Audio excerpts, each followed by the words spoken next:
Alors cette vidéo s'adresse aux élèves de terminale STGM qui souhaitent mieux comprendre Excel.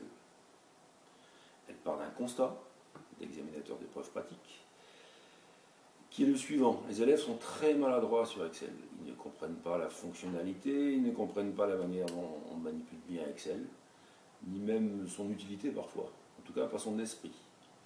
Donc alors pour vous aider, j'ai sélectionné 10 compétences fondées un peu sur l'expérience que je peux avoir des élèves, qui, si vous les comprenez bien, en un quart d'heure environ, vous permettront de bien mieux manipuler Excel, de bien mieux comprendre son esprit. Les exemples sont très simples, mais vous comprendrez mieux à quoi ça sert et comment on fait. Et ainsi, vous serez beaucoup plus à l'aise sur Excel et vous pourrez mieux vous exprimer à l'épreuve pratique. Alors, compétence numéro 1. Connaître les limites de la feuille Excel. En fait, Excel s'ouvre et est une immense feuille avec des milliers de cellules. Or, nous, en général, on va travailler sur une feuille imprimée d'imprimante normale. Donc, où sont les frontières? Pour le savoir, il faut faire un aperçu avant impression. Sur les autres modèles d'Excel, il y a un icône ici sur cet Excel 2007. Il faut demander imprimer, aperçu avant impression. Excel nous dit qu'on est un peu bête, qu'il n'y a rien à imprimer, mais il nous fait un cadeau. Il nous donne les limites de la feuille. Limites latérales et inférieures. Ainsi, on est au courant et on peut, je dirais, ne pas déborder de ce cadre dans son travail. Souvent, les élèves travaillent et s'aperçoivent à la fin que tout leur travail déborde. Compétence numéro 2, savoir zoomer. Si par exemple je travaille sur un petit tableau de ce style-là, que je peux encadrer par exemple, pour être plus net, je m'aperçois que les élèves souvent travaillent par exemple comme ça, et ne voient rien, travaillent dans un petit coin. Ils sont très paresseux à zoomer. Or, on peut très bien facilement zoomer arrière, très rapidement, très efficacement, zoomer avant, de manière à avoir un plein écran pour travailler de manière confortable. Pour zoomer avec cette vitesse-là, c'est très simple. On appuie sur la touche CTRL que l'on garde enfoncée et on fait rouler la roulette sur la souris.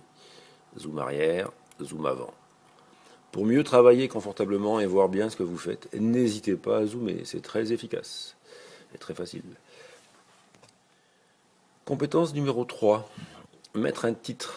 Tous les tableaux Excel qu'on a réalisés ont souvent un titre.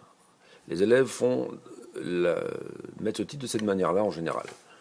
Ils prennent quelques cellules, ils les fusionnent par cette icône. Bien. C'est satisfaisant, mais à mon avis, c'est souvent dangereux parce que dès qu'on a une manipulation à faire, une colonne à mettre en plus, une copie à faire, alors là commencent les problèmes. Donc je vous déconseille cette méthode pour en adopter une autre. Petite marche arrière. Je vous conseille plutôt l'insertion d'une zone de texte. Donc ici, insertion, zone de texte. Voilà. Et vous développez votre zone de texte comme bon vous semble. Ici, je vais par exemple taper titre. Ce titre est très facilement mis en page. Plus grand, centré. Et offre de multiples possibilités donc de mise en page, de couleurs, d'ombre, etc. Bien, mais il a surtout l'avantage majeur d'être indépendant du travail que vous faites dans les cellules. Autrement dit, s'il vous embête, vous pouvez le prendre et le déplacer et le ramener. Tout ceci avec très bonne humeur, donc aucun problème. Cela permet également de taper des commentaires qui sont toujours indépendants de ce qu'il y a dans la cellule. Exemple, si je descends le titre, les cellules qui sont dessous continuent à travailler. Et ceci sans aucune perturbation. Donc dès que vous avez un titre ou un commentaire à faire, privilégiez très nettement cette méthode plutôt que de fusionner des cellules, méthode toujours plus ou moins aléatoire et pleine d'imprévus.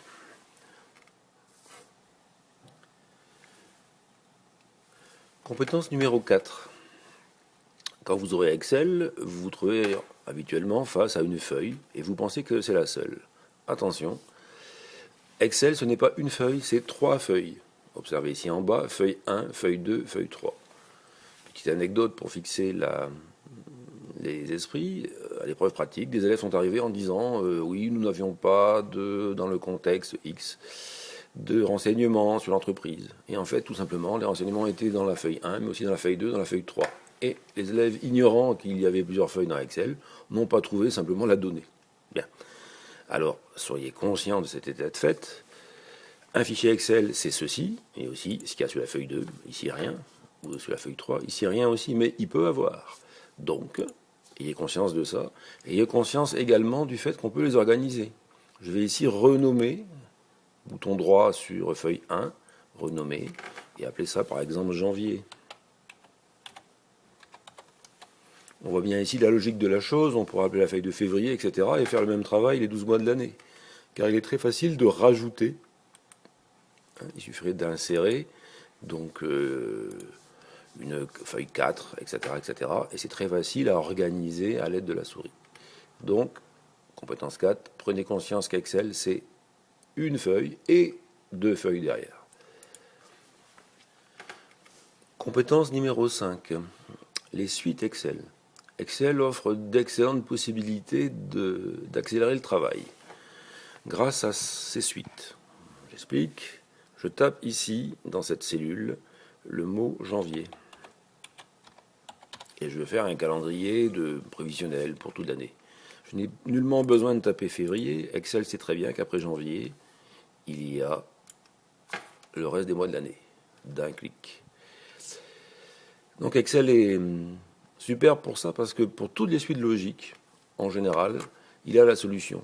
Exemple, lundi.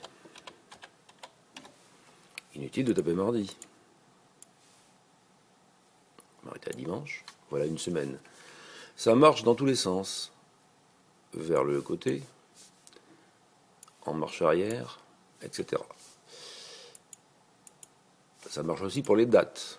Mettons un 16/10/2011. Voilà, vous avez un calendrier qui se fait tout seul. Ça marche aussi pour les chiffres. Je fais ici une erreur volontaire. Je tape 1. Et je tire la poignée de recopie, qui est la solution pour faire les suites. Excel ne comprend pas. Pourquoi il ne comprend pas? Parce qu'il n'a pas pigé ma logique qu'après 1, il y a 2. Donc il faut lui dire, marche arrière, je tape ici donc 2, et ainsi je lui donne le pas. Le pas, ça veut dire de combien il doit avancer. Je sélectionne les 2 cellules, et je tire, et il a bien compris qu'après 1 et 2, il y avait 3. Autre exemple, les suites avec un pas différent. Je tape 5, puis 10. On comprend ici qu'on veut 15. Excel le comprend aussi très bien. Et enfin, très pratique, le mélange des lettres et des chiffres. Mois numéro 1. Inutile de mettre mois numéro 2. Excel comprend très bien qu'après le mois 1, il y a le mois 2, le mois 3, le mois 4. Voilà. Toutes ces fonctionnalités très intéressantes permettent de faire rapidement des tableaux, rapidement des calendriers, des plannings, etc. N'oubliez pas les suites Excel. Compétence numéro 6, savoir faire une formule. Alors jusqu'ici, nous avons vu des compétences plutôt d'organisation, de travail, de suite, etc. On va rentrer maintenant dans les fonctionnalités qui font d'Excel ce tableur je dirais, formidable qu'il est, c'est-à-dire les possibilités de calcul rapide. Nous allons donc apprendre ce que c'est qu'une formule. Je vous propose un scénario très simple. Je tape ici 1600. Il se trouve que c'est le revenu médian des salariés français. Excusez-moi, le salaire médian en France.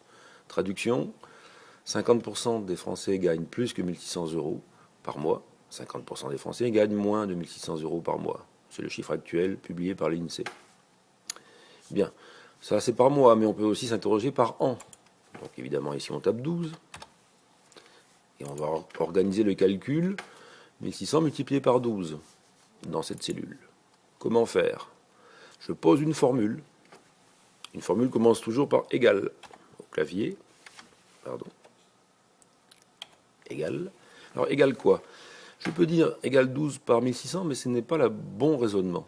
Il faut dire et penser plutôt ça multiplié par ça, ou si on est précis, B8 multiplié par A8. Donc je me mets dans la cellule B8 multiplié par A8. Et je trouve 19 200, qui est le salaire annuel médian français actuel. On vient de poser une formule, et c'est en ça que Excel est vraiment très efficace.